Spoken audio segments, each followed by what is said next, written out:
go ahead and introduce yourself and tell the people where we are right now. We are in the stew, the infamous stew. It's something I built myself over the course of 10 months. Shout out to Home Depot. It's not a sponsor, but It can be. if they're watching, we're in the stew. It's in my backyard. It's about a nice little 14 by 18 little pad. Mm-hmm. It's got a lot of character. Absolutely. If you guys can attest to that. Yeah. I think it's pretty fire. So, Oh, by the way, my name is Harny, nice. and it's nice to meet you all. Wow. And thanks for sharing your audience with me today. Oh, for sure. Thanks for sharing yours. Absolutely, it's my pleasure. And thanks for sharing the guac. Because Dude, yes, the guac is fire. Can we go into the recipe? Is it like a secret or? Honestly, I think it's just the right amount of avocados, lemon, red onion, salt. Yeah. You can't go a little or too much, like that'll ruin it. Little pepper, and then the rest is a secret. Okay. No, I'm just kidding. That's just as much as I can remember.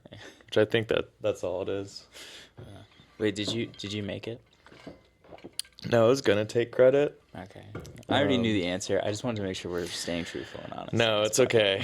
we can get it on camera. I did not make it, but I can enjoy it and get it anytime I want. That's the most important part. That's the biggest flex I've ever heard. So where do we dive into first? Okay, so it's. Or I had one thing if you want to hear it. What is it? I had one thing to Okay. bring up. So we were supposed to do this. I think maybe it was like 3 weeks ago or something. I think so. And I bailed on you, Happens. like last minute. And I can't believe I'm going to admit this, but I was on the couch, watches football, and I just trusted the wrong fart, and I sharted my pants. I shit you not. Pretty bad. What? It was not good. And after I got myself back together, I just had the worst stomach. I was sick. I had food poisoning. Oh, okay. Yeah. So I figured it was best that you just didn't see me in that state. I felt so bad canceling like last minute, but I'm like, and I didn't want to tell you, but now I've told the world. Told the world, yeah. So. Honesty is the best policy. Wow. That would have been a first for a lot of people. Some Viewers. people are probably thinking sometimes honesty isn't always the best policy. Yeah. They're like, it may not be the most family-friendly policy, but it's definitely appreciated, and we're glad you're all cleaned up and smelling fresh. yes. And one more thing on this, and we'll move on from pooping yourself. But it just reminded me of something in college. I mentioned earlier we were talking, and like DJing wasn't as big as it is now. And there was one guy older than me who also DJ'd. Shout out DJ No Fox. But he was climbing one day. Like outdoor rock climbing with some friends. And he like yelled like, "Oh my God, like I need to come down really quick," you know, because he got the guy like holding the thing, playing or whatever. And he shit himself, and you're wearing like really tiny shorts or whatever. Oh. And people, instead of calling him the like DJ No Fox, like what he wanted to be called, people called him DJ Mudbutt for the rest of college. Wow.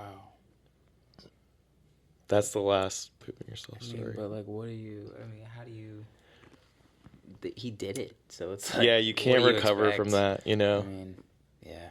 I think he could have just like doubled down and stuck with the name. But That's not to a each great their own. name. No, I wouldn't want to be known as DJ Mud, but Jesus Christ. I don't think so. Wow. Well, we're glad we're glad everybody's not shitting themselves anymore. Yeah, everybody's okay now. Yeah, we're glad you didn't shit in here. This is like soundproof, like it's sound resistant. You say there's like really, really well treated. I mean, like, can you walk us through just like how you kind of navigated building out this, not just the frame, but the inside For sure. as well. So, and I wasn't like a big builder before, but I went on YouTube and I found these people that would build tiny homes or like little homesteads. And for 2 months, it took me 10 months to build it, but 2 months of just a lot of free time, like an hour a day, just going on YouTube and being like, okay, how do you do foundation, and then on to like the next thing, like what are the different kind of things you can build off foundation. And I just broke it up into parts. The next thing you know, I'm wiring a fucking studio. I'm an electrician. I'm a goddamn electrician.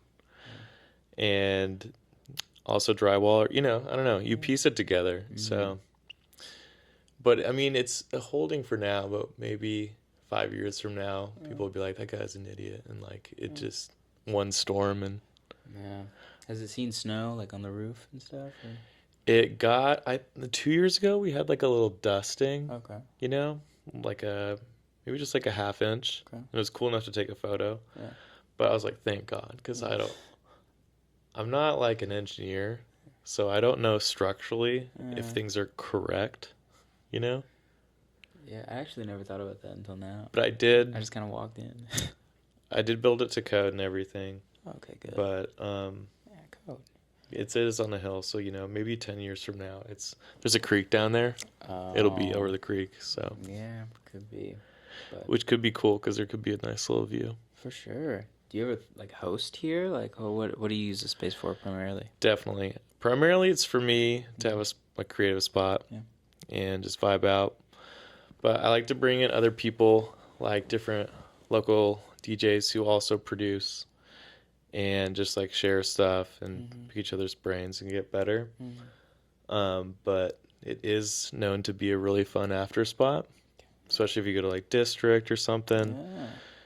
Like it's only like 22 minutes away from here. I'm not gonna dox the stew yet. Not yet. But yeah, no, it's a great after spot. And it's just like a fun thing to show people. It's a nice little trick up my sleeve. Everyone loves it. Oh, for sure. Yeah. Definitely. Everybody needs a space like this. Mm-hmm. It doesn't necessarily have to be this extravagant, but It's places that can be like a kid too. Yeah. Like the decorations are so weird and different. It's a man cave, essentially. Yeah. For sure. Super, super man cave, but like artistic man cave. There's like very like knickknacks and trinkets and pottery and old relics, and this is dope. Yeah, it's fun to have like a spot where you can just be like your most creative self, even in just like the weird knickknacks you get. And like, the beautiful art we have here. Yeah. No, but it's something silly as like my Iron Giant poster is like my favorite movie as a kid. Wow. Just whatever. However you want to express yourself. So I hope everybody gets a stew. Yeah. And just know you can build one. Get a stew, build one. He's an electrician and a drywaller. Call him. Just get 3 credit cards and just pace yourself. And then use it as a tax write-off later. I've never thought harder about cutting out advice than right now. We've got some fucked advice, but I just feel like that could just get taken just way less. See, the best thing about if you're online recording with a microphone, whatever you say is gold. Yeah. Clip it. People will share it, be like, this guy, he knows. He knows for sure. You just have to say it with confidence. That's all it takes. I laughed right after I said it, so I don't know if people are going to take it seriously, but... Maybe that was a laugh, like a confident laugh. Like, I know exactly what I'm talking about. Yeah, not an evil one, but, confident one. Exactly. So, what are you doing in here primarily? Primarily, I'm focusing on cooking up the next banger. So with the Harny project, I've been working on it for like 2 years.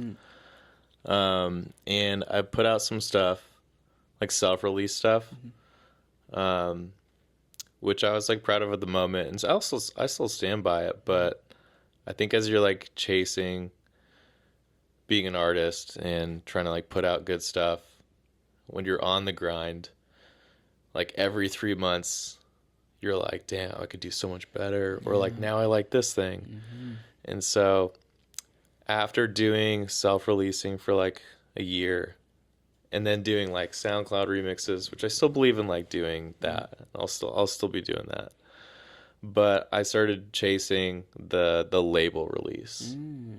And because I think self-releasing can only do so much, which it's now more than ever, you can be an independent artist and you can have like a great product and work super hard on like social media, TikTok, whatever, and blow it up.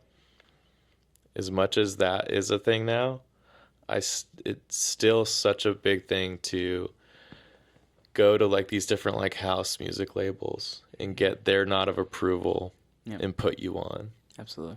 And we were kind of like talking about it earlier, but I think it's about like becoming undeniable and like not like constantly.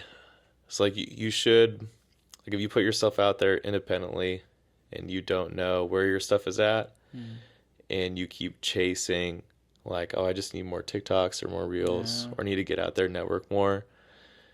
If you're still missing like or unbalanced on working towards the product versus like making sure people see it, if you're unbalanced, I don't think you'll go that far personally. And I'm still at like a nowhere level, you know, but I do see certain peers, I think, chasing the like I really need to open here thing versus like I really need to get a hit or a song that gets signed. Right. And that's like not any shade on it too. It's just kind of like my opinion on it. Yeah. So to answer your question, like what I've been doing here is just like kind of chasing the like a batch of stuff that I can go take to like labels and kind of pitch. Absolutely.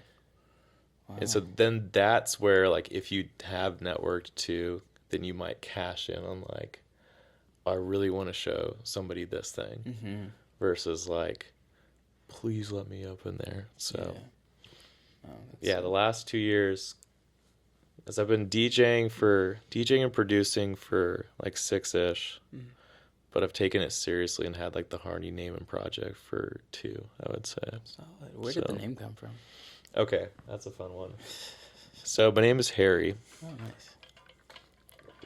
And right after college, I did like a backpacking trip in Southeast Asia, like one of those things like people do in Europe, whatever, and they just like, fuck it before I get a real job, you know?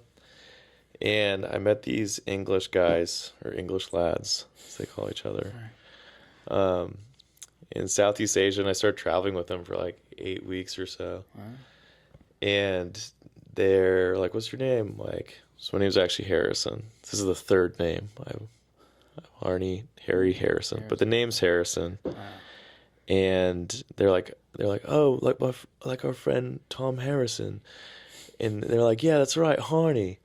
And then they were like, you're Harny, and they just kept calling me that, and I was like, okay, like timid, like, all right, whatever. And after a couple of weeks, I was like too scared to ask him, like, so wait, why do you call Tom Harrison Harny? And I have no idea to this day because I never asked them. Wow. I have no idea. But I remember at the time, it was on my mind to like squat on a name or like get a name because I was getting super into DJing at the time. And people were like, you know, what's your name? I'm like, I don't know. And everything is taken, you know, when you go on social media to like get your domain or whatever. But the thing is, Harny's not a real name. So I'm working on the trademark right now. But the only other thing named Harny is a chair manufacturer in China. Sounds about right. So I was like, but they didn't have a TikTok. They didn't have an Instagram. They didn't, you know. So I was like, okay, it's available, and I got it. Oh, so you might ask, so it's at Harnymusic everywhere, little plug. But you'd think like, why didn't you get at Harny? There's this guy in Russia. I found him. Now there's this guy who owns at Harny on Twitter and Instagram, and he used to have this like Russian blog. He has like 30 followers or something like that, and he hasn't used it in forever. Jeez.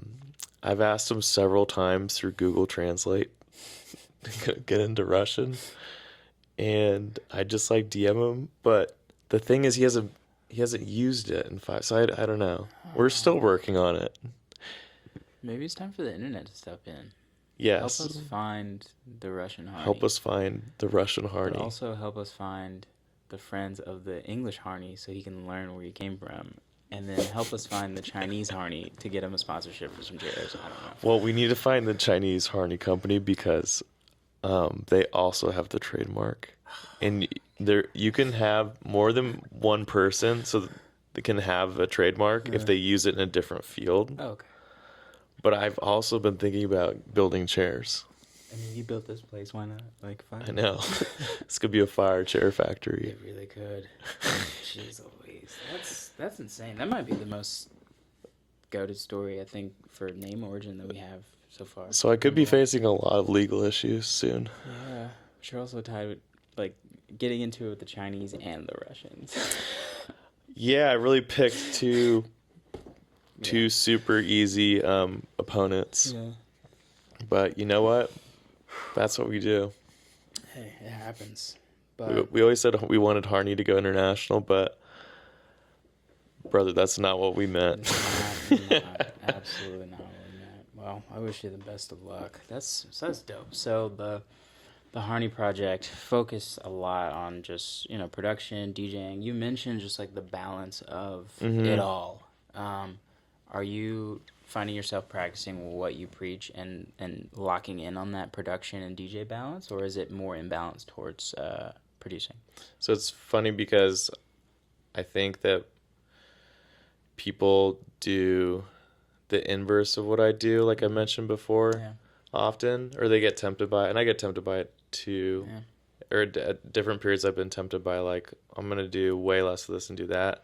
But I did catch myself about, like, just, like, 6 months ago, honestly, where I'd been in this scene for a couple years, and people didn't know who or I wouldn't expect them to know who I was because I wasn't doing stuff. But I was like, I'm also not playing the other part about being like a performer or like getting out there, or like being able to like test a track or two at, so for example, like 6 months ago, I was like, I want to get involved. Yeah.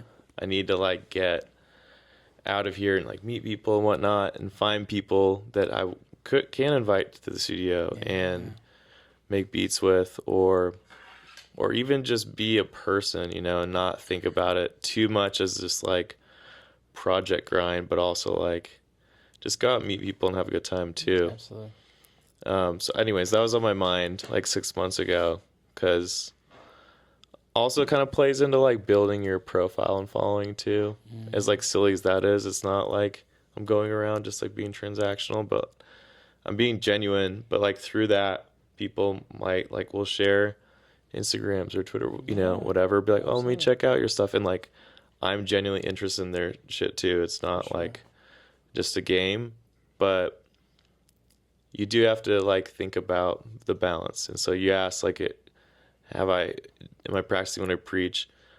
Yes, in the sense that I'm like grinding on music, but I did catch myself being like, I do need to get that other piece of it. So I've been involved with doing Beats on the Beltline, the Solid series. Shout out to Connect Atlanta. Absolutely. And it's super cool because they do really short slots and they get a bunch of local people out there too. So you can, and also I think like the people that show up to like these local stuff that's put on, like they really are about the scene and they really care too. So they'll want to meet you, and like it's cool to meet people like that. They're like really interested in just what you're up to and whatnot. So that's been a cool way I've gotten involved. And then this Sunday, playing at Habitat. Shout out to Nick May, Spicy Nick. Shout out Spicy. He's the man. But it's really cool, like in this scene, how many people are just taking stuff for the reins and just like building their own thing. Yeah. Versus just like waiting for their opportunity. They're like, we're gonna build up this cool collective, like the Click Cabana guys, and Rhythm Release is like a new up and coming one. And then like there's the well established ones that kind of like showed it was possible, like Desires and Alley Cat. So I don't know. I think it's cool that people are just doing their own thing, or like beats on the bell line, Yeah. versus like just waiting for like there's only like a few clubs here, where people can play. So instead of just waiting, people are just doing it. You gotta do it. People have that itch, and it's gotta get scratched. Where do you think, or where do you find yourself kind of falling or traversing through all of the clubs and the venues and the organizations and the cliques and the communities and how do you navigate? For sure. Are you picking a side, or are you just kind of I think personally, I think first you figure out kind of like where your artist project would fit, versus just like, I want to get in with these people. What do they do? I think you should flip it. Like, what do I do? Oh, wow. So it kind of goes back to like just being like genuine to genuine to the art and true versus like chasing a trend or something. So once you kind of decide that, like what you're about, then I think you think like, where could I fit in there? Whether it's like a club and you're like, I know that they'll consistently book like this kind of house DJ and I could see myself opening there. Or like a collective or something that consistently you could see yourself on that lineup or not. Anyways, so where I see myself, I kind of want to focus on, like, I really do want to play or like open at the big name clubs, like Believer District, right? Like I love going to those places, and I always think like, man, I would love to play here. I think the path that I'm still on is the right one, where versus like just networking and getting in, there's nothing wrong with that. And I still think it's tough, is like, I want to get that release out. I want to get a couple signed releases next year. And that in turn kind of makes you more of an attractive product. And absolutely. I think then I'd really go and pitch myself and be like, I released on this label, and this person is DJing also released on that label. I don't know. I just think it's like a different pitch. So that's the goal with Harny for 2025 is to get some solid like label releases. And then I'll probably focus more like halfway through the year on kind of pitching myself. And hopefully it just sells itself a little bit more. But so that's the goal. I'm not going to do much, if any, maybe not any more like self releases on like Spotify and whatnot. Like put it through the distributor and get on all platforms. But I'll definitely do more SoundCloud releases because those are fun. Yeah, making some edits, making some remixes. Yeah, you can get real raw. Yeah. Without any ramifications. It's just kind of a low cost, low barrier to entry too. Absolutely. Like just put it out. If it doesn't work, it's not a big deal. And it's always good practice, just like peeling back those layers and just being vulnerable immediately. And then to completely contradict myself is like, that is kind of a way to chase a trend or chase hotness. Like, but you can put your own spin on it, like put your own artist flavor on it. Right. But you can think of like, well, what songs are hot, Exactly. And so like that is like some strategy that can work. And for sure. Got nothing to lose putting something on SoundCloud. Yeah, honestly. Anything can go nowadays. I know. So how did you, I guess, like develop the want or desire to start producing and DJing? And why house? I ask everybody this, regardless of the genre. Yeah. Okay. What attracted you to it all? So how I got into it was like junior year of college. I was on like kind of a cliche spring break trip, young, wild, and free, as they say. And part of the trip, we were going to a show, EDM show. I'd never heard of I'd heard of the term. I'd never experienced one. I had no idea what to expect. And I saw Nightmare and Slander And they weren't like, they were just on the come up at the time too. I think this is like 7 years ago. Oh shit. Actually, it's more. I don't want to reveal my age though. Yeah.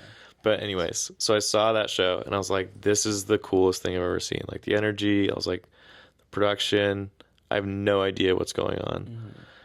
And then like kind of learned later, like asking some people like, okay, they're DJing, they're DJing out the music they played or they played, and then some of it's other people's music and then some of it's like a mix, like an edit remix thing. And I went to a house party not like shortly after that where somebody was DJing. And I just was like watching them, picking their brain. And then when they went to the bathroom, I just took it over and then completely train wrecked it. Oh, just like record scratch in the party. Just like. Did anybody leave? Like, what was the vibe? Paint the picture. Oh, they didn't. Thank God. Because the guy came back immediately after, and he wasn't even mad. Nice. So, thank God. Yeah. Oh, so, anyways, I became obsessed. I bought a DJ controller like the next week, and then I got Ableton 2 months later, because I immediately learned, like, you can't make it too big of a splash just playing other people's music. So I was like, I got to figure out how to make my own. But I didn't take it like as seriously at the time. Yeah. Just like 5th year of college, just smoking weed and allegedly. Just producing all the time. And then shortly after, because this was like my 5th year of college, victory lap, shout out, nothing wrong with it. Take your time. Literally. But there's a DJ competition at Oregon State. Shout out, go Beavs. Pac 2. And I knew somebody who was gonna decide who could enter. So I used a little backdoor access. I'm not gonna lie, because only 4 acts could play, and they got like we didn't get that much time. It was like 20 minutes, but they got like a full on production, like stage and everything. Oh, and then they had like a couple real acts afterwards. But you're playing on like a full on system. Like, and it was like a couple thousand people. It's playing like a mini, like a festival, like the small stage at a festival. Yeah. So it's a pretty cool, like I did it with a friend. We had been DJing for like 6 weeks. Nice. And we're ready. You were, clearly. And we invited all these people. So we're like, we're going to crush it. And I felt we had a good amount of the crowd on our side just because they knew who we were. Like, we blew it up. And we were horrible. Oh, jeez. So after you all go, before like the real lineup starts, you go out on the stage. It's like American Idol or something. I don't know. But like 4 people, I was in a duo. And they go, this person got 3rd place. And we're like, oh cool, it's not us. They're like, this person got 2nd place. We're like, oh my god, it's us. And then they're like, shout out to blank, not us, blank. And the crowd, like, there's like not a ton of cheers. And you just hear boo, because we brought so many people, and we were like, we were convinced we were getting 1st as they were doing this like 3rd, 2nd, because you don't want to go 4th, 3rd, 2nd, because then you know. And so I took last place in a DJ competition in college, and here we are still chasing it. Wow.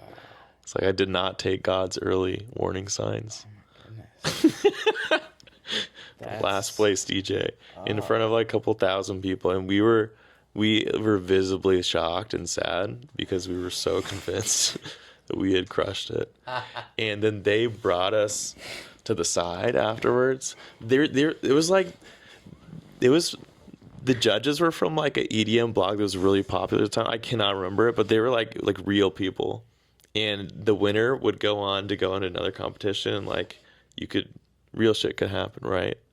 And we were so convinced we were going to the top.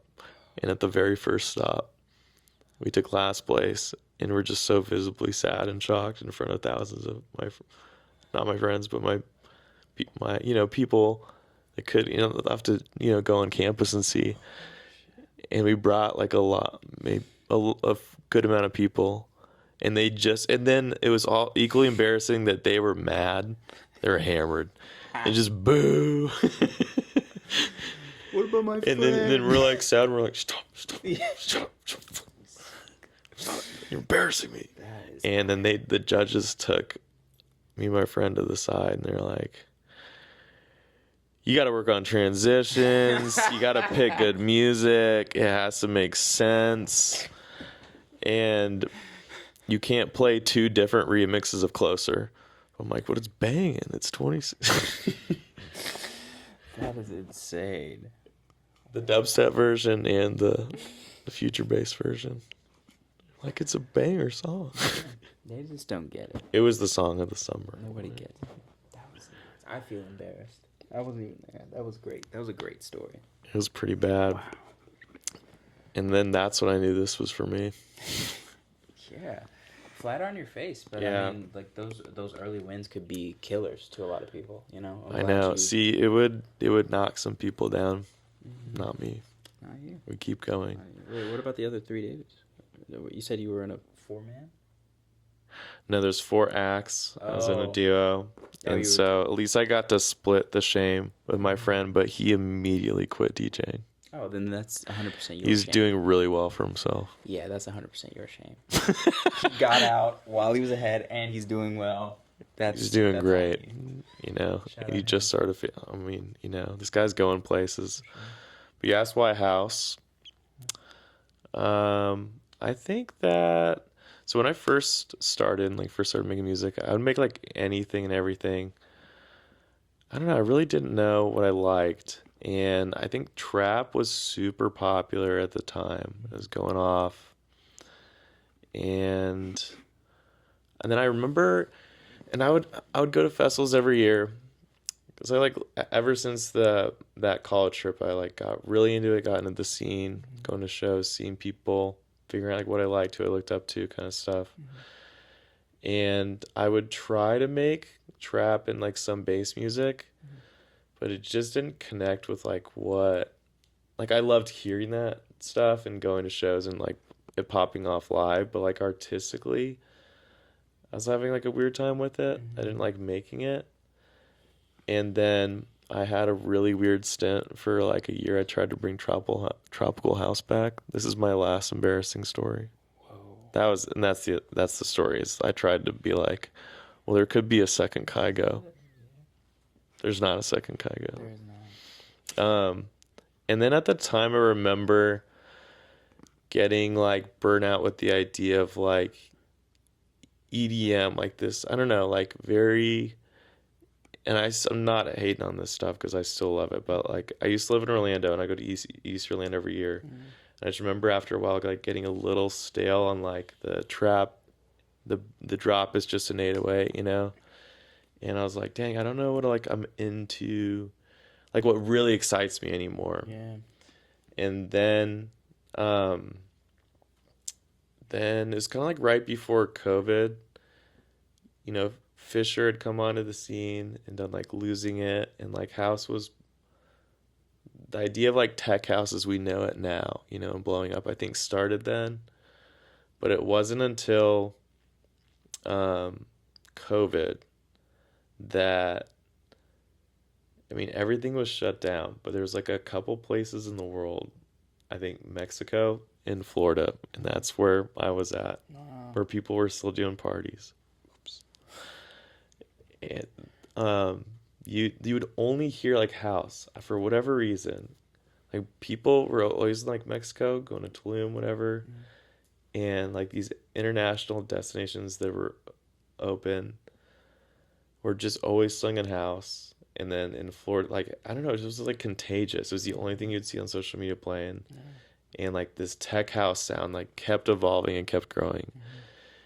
Mm-hmm. And I remember I went to Miami Music Week, and if you haven't been, gotta go. It's amazing. It's like a house music conference. Wow. Especially like now. Like I think it's always been house heavy. Yeah. But like all the surrounding parties, like you just everywhere you go is that Boots and Cats. Mm-hmm. And I remember just like falling in love with it. I'd always liked house. I'd always liked kind of everything. But I remember being like, this is exciting because people keep pushing the boundary, you know? Mm-hmm.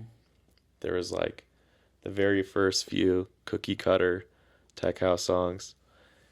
And then bass music was a thing, or bass house was a thing when I got into the scene. But there's something about like tech house that just kept evolving so quickly and just felt fresh and cool. And also, my neck hurts and I can't headbang anymore. Oh. I know. Jeez. And I fucking love bass music. Yeah. I'll still play it. But I don't know. I can go all night just bouncing and grooving to the Boots and Cats. On the hips. Yeah. It's harder for me to survive in the pit now. I'm not gonna lie. I've taken some punches. You should get like a brace, like a neck brace. Brace house. I should get a full chainmail. Did you ever play RuneScape? No. Damn. But the people know. Get a full rune armor and just go in the pit. And that's the way I could do it now. No, I don't know. Also, like the scene was just really cool. Mm-hmm. Just as like people are super nice in the bass music scene and in the house scene. I think like maybe at the really big shows, like as it is more commercialized, you might get like not some people are always as genuine, but like typically in like the house set scene, it also is like a little bit of a family too. Mm-hmm. Which I think the bass music and dubstep scene has always had. So absolutely. I think that's the reason. Is like I just never like clicked or connected with producing some of the other styles. Mm-hmm. And then it's weird because it sounds like I'm saying in a way like because I'm like it's hot like because someone could take it as like oh you're saying house is hot so like you want to make that. And there probably is like strategy in that for sure. Yeah. But it's not that. It's like I think when there's a scene that's growing, it also is evolving. Yeah. Because more people are getting into it and the competition gets greater. Yeah. And it's weird to think of like artist competition, but if people are always going like, wow, they made that, that's so cool, they get inspired, you know, and inspiration is fine, you know. If you're just chasing like trends or like clout too much, I don't know. I think people maybe will see through it. But if you're like, dang, they made that track. It's so cool. Like, I want to borrow something from that and make it even cooler, make it mine and make it better than that one. Mm-hmm. I think that's healthy and that's fine. Absolutely. And now you even see like all these other, because house is an umbrella, you know, at the end of the day. And you see like techno growing and like what I like to call I think like hybrid techno is where like shout out to Sam Wolf, Lena legend. But this track Yes Bitch, like it's tech housey but has like techno elements and you see like people call John Sema like a tech house artist, but if you listen to a lot of the latest big releases, they borrow a lot more like techno influence and whatnot. So it's a pretty exciting scene. I don't know, it keeps moving. Like I would also consider like Odd Bob like a hybrid tech, like, you know. But that's what I mean, because like if you made, I mean, losing it is always still like so unique and whatnot. But if you made a lot of those like 2018 banger tech house songs now, I don't think it would do as well or stick out or whatever. But that's, I think, a sign of like, oh, it's constantly changing. Yeah, absolutely. And that makes it pretty exciting. So for sure. Wow. So who are you like as just like an individual? Like when the cameras are off, when there's no music to be played, what are you doing? I love to joke around. Nice. Always about the jokes. Love to joke. Sometimes I'm investing my money wisely, sports gambling. Dude, I made good money at picking Jake Paul. Good. Which I thought was like, everyone's like, this is going to be fake. It's going to be stupid. I'm like, well, then just pick the thing you think it's going to be. So I made decent money off that. No, I don't know. I'd like to think I'm a chill guy. Yeah. Pretty laid back. Mm-hmm. Loved it. I was voted class ham in first grade, which is like class clown. Oh, ham. Like you're a ham. I don't know. Okay. But I think partially I was voted that because those are my initials. Oh. Harrison Asher Manning. Wow. That's got some legacy to it. I know. That's good. That's the fourth name I've mentioned for myself. Yeah. On this. Wow. You're gonna have a long career. You just kind of ebb and flow. I like long walks on the beach. Nice. I love This guy, he's joking around. Number 1 on his list. He's doing it right now. Jeez. I don't know. I used to be like a hobbyist. Like I would jump from thing to thing. Mm-hmm. Producing and music has been like the most consistent thing I've ever done. But I've started a custom speaker cabinet business when I was 16. Oh. And it was called Asher Cabs. And I even registered the business, and I registered it to my parents' house. And my dad's like, "You did what?" Because I registered it as like, well, I'm a manufacturing business. I just checked that box. And then he had letters in the mail of like, so we have to check the permits if this is a warehouse. And my dad was like, "What do you mean? What are you talking about?" To the state of Oregon. They're like, "Yeah, this is a business. It's zoned as or you claim it's a warehouse." And I'm panicking. My dad was so mad. But to this day, I still get phone calls. So Asher Cabs, like speaker cabinets, and that's my middle name. Yeah. Whenever I have like a random business idea, I always put my middle name in it. Not Harny because Asher Roth, whatever. Yeah. And so to this day, I still get calls, people I'm in a yellow book, in the yellow books, and people still call asking for a cab ride. Like they think I'm a taxi cab service. That's actually hilarious. And they'll be like, "Hey, I really need it." I'm like, Jesus Christ. You should get out there. Play them some unreleased. There might be more money, honestly, in just being like, "Fuck it, I'm a cab driver." Asher Cabs, shout out. Cabs, that's dope. Yeah. Whoa. But I've been a hobbyist. I tried to I got into cars for about a year. Okay. And I had a truck, and it was right when Nissan bought Datsun, and Datsun had a truck just called a truck. It wasn't like a Chevy Colorado, It was just Datsun, like, this is a truck. And so when Nissan got it, they were like, it's a truck. So it's a Nissan truck. People were like, what truck? Like, there was no names. It was just like Nissan car. Anyways, Nissan truck. That's what I had. And I was like, wouldn't it be way cooler if I rebuilt the engine? And I'm like, I'm going to hot rod it. And I had to bring it in my dad's garage. And he comes home, and there's oil everywhere, and my engine is everywhere. And he was so fucking mad. And I think it took me